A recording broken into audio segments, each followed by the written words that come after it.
Hello students, શું તમે class 3 જે બરુદગમ અને કેનલી સ્કૂલમાં અભ્યાસ કરી રહ્યા છો અને તમારે પણ ગુજરાતીનો સ્કોર ઓછો આવે છે, તો આ સ્કોરને તમારે વધારવો છે.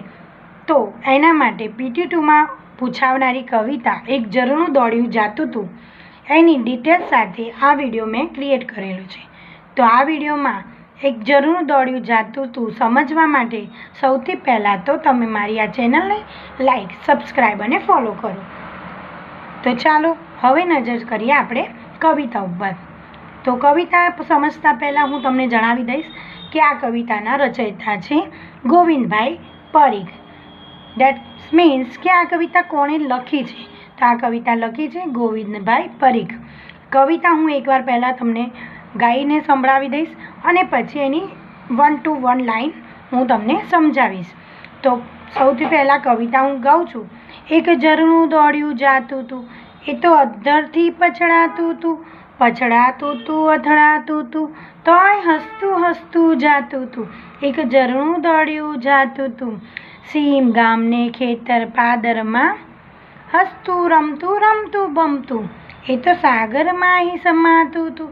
એક ઝરણું દોડ્યું જાતું હતું, એને કાંઠે પંખીડા પાણી પીવે, એને નીરે નાના બાળ રમે, નીત આનંદે ઉભરાતું હતું. એક ઝરણું દોડ્યું જાતું હતું. તો ચલો હું તમને સમજાવું 1 by 1 આ કવિતાની લાઈન. એક ઝરણું દોડ્યું જાતું હતું. ઝરણાનું મિનિંગ થાય છે કે વોટરફોલ. વોટરફોલ પહાડોમાંથી જ પસાર થાય છે, બરાબર. તો પહાડોની વચ્ચેથી જે વોટરફોલ પસાર થાય છે ત્યાં એ લોકોએ કાવ્યની એક पंक्ति बनावी. एक झरनू दौड़िયું जातू तू, पहाड़ों ऊपर से दौड़ के फिर नीचे आ रहा है. तो ऊपर से नीचे आ रहा है, तो वहाँ पर उन लोगों ने ये लाइन मेंशन की. एक झरनू दौड़िયું जातू तू, ये तो अद्धर थी पछड़ातू तू, पहाड़ के ऊपर से नीचे आ रहा है. तो उन लोगों ने बोला कि अद्धर थी पछड़ातू. अद्धर એટલે કે ઉપર અને નીચે આવે છે, એટલે નીચે આવે તો કોઈ પણ વસ્તુને ઉપરથી આપણે ફેંકીએ તો નીચે પછડાય. એ સિચ્યુએશનને કહેવાય પછડાતું હતું. એક ઝરણું દોડ્યું જાતું હતું, એ તો અધ્ધરથી પછડાતું હતું, बराबर છે. पछड़ाતું હતું, અથડાતું હતું. फिर काव्य को टोन देने के लिए ये वर्ड यूज हुए. पछड़ाતું હતું, અથડાતું હતું, તોય હસતું હસતું જાતું હતું. જ્યારે આપણે કોઈ ઉપરથી પછડાઈએ નીચે તો શું થાય? આપણે કોઈ દિવસ હસીએ, બટ આમાં ઝરણાને એક મહત્ત્વ આપ્યું છે કે આ ઝરણું છે, ઉપરથી નીચે પછડાય છે તોય પણ એ હસે છે. તો એવું લખ્યું છે કે તોય હસતું હસતું જાતું હતું, એક ઝરણું દોડ્યું જાતું હતું. આ થઈ કાવ્યની ફર્સ્ટ પંક્તિ. હવે કાવ્યની સેકન્ડ પંક્તિમાં છે સીમ ગામને ખેતર પાદરમાં, હસતું રમતું રમતું બમતું, રમતું બમતું બમતું રમતું, એ તો સાગરમાં સમાતું હતું.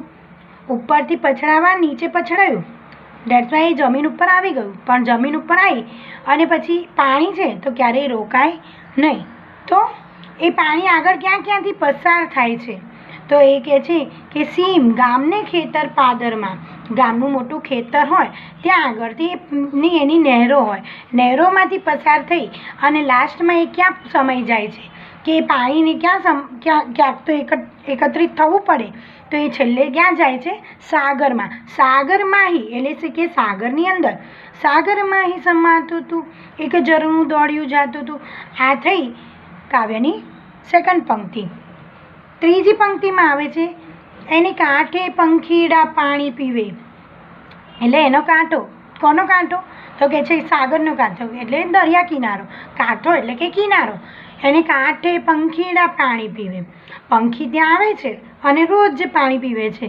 એને કાંઠે પંખીડા પાણી પીવે, એને નીરે નાના બાળ રમે. બાળકોને પાણીમાં રમવાનું ખૂબ જ ગમે છે, એટલે કે ત્યાં એવું કહે છે કે એને નીરે નાના બાળ રમે. બાળ એટલે કે બાળકો, અને નાના નાના બાળકોને પાણીમાં રમવાની ખૂબ જ મજા આવે. એટલે ત્યાં કવિતાની લાઈન બની એને નીરે નાના બાળ રમે, નીત આનંદે ઉભરાતું હતું. સાગરનું પાણી એમાં એડ થતું જાય, થતું જાય, એટલે એવું કહે છે કે નીત આનંદે, નીત એટલે કે હંમેશા, હંમેશા એ હસતું હસતું, આનંદ એટલે કે એના ફેસ ઉપર શું હોય? પ્રસન્નતા, પ્રસન્નતાથી એ ઉભરાતું હતું, ક્યારેય એ રડતું નહોતું. નીત આનંદે ઉભરાતું હતું, એક ઝરણું દોડ્યું જાતું હતું. આ છે કાવ્યની ત્રીજી પંક્તિ. એના કાંઠે પંખીડા પાણી પીવે, એના નીરે નાના બાળ રમે, નીત આનંદે ઉભરાતું હતું, એક ઝરણું દોડ્યું જાતું હતું. આ થઈ ગઈ આપણી કાવ્ય ક્લાસ ત્રીજા ધોરણની એક ઝરણું દોડ્યું જાતું હતું, જે તમારી PT2ની એક્ઝામમાં આવવાની છે. બરાબર છે. આ તો મેં તમને સમજાવ્યું કાવ્ય. હવે આના નાના સમાનાર્થી શબ્દ છે, શબ્દાર્થ છે, વિરોધી શબ્દ છે, વાક્યમાં પ્રયોગો છે અને નાના નાના ક્વેશ્ચન્સ છે, જેમાંથી તમે 5 માર્ક ઓછામાં ઓછા કવર કરી શકો છો. તો તમારે પણ જો આના ક્વેશ્ચન, સમાનાર્થી, શબ્દાર્થ જાણવા હોય તો તમે મારા આ વિડીયોને આગળ ફોલો કરો, સબસ્ક્રાઈબ કરો. હું ટૂંક જ સમયમાં તમારા માટે આના ક્વેશ્ચન્સ લઈને આવી રહી છું. Thank you.